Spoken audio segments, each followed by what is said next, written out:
Ministre, de profiter de cette tribune en tant que parlementaire frontalier pour vous dire que certaines décisions qui n'ont évidemment rien à voir avec le sujet qui est aujourd'hui évoqué, et je pense en particulier aux dispositions qui ont été prises très récemment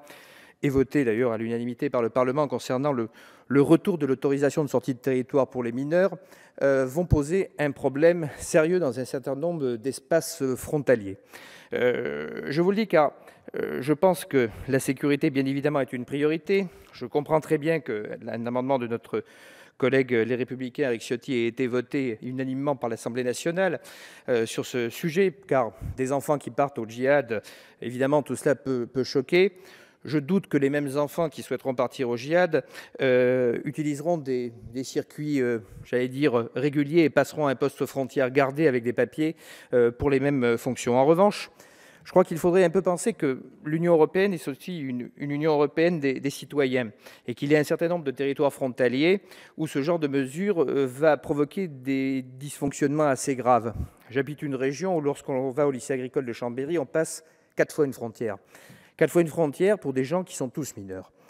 Je fais partie d'une région où lorsque l'on prend un billet combiné de TGV pour aller faire du ski, la gare TGV est en Italie, mais on ne le sait pas sur le billet, puisqu'il y a 9 km à monter depuis la gare qui sont en Italie pour arriver en France. Je pourrais citer d'autres exemples, tout comme l'évacuation d'un mineur sur les pistes de ski italiennes qui va au centre hospitalier de Briançon.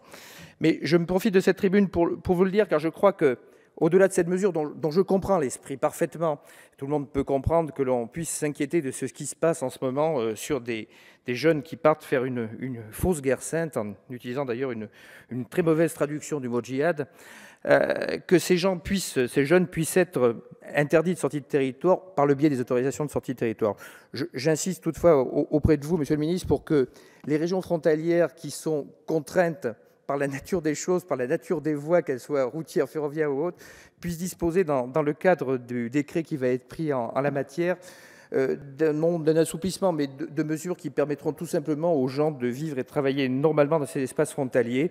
Nous sommes des zones de croissance de l'Union européenne et évitons de perdre aussi, sous la foi d'une certaine peur, les possibilités qui nous étaient offertes jusqu'à présent. Je vous remercie. Merci.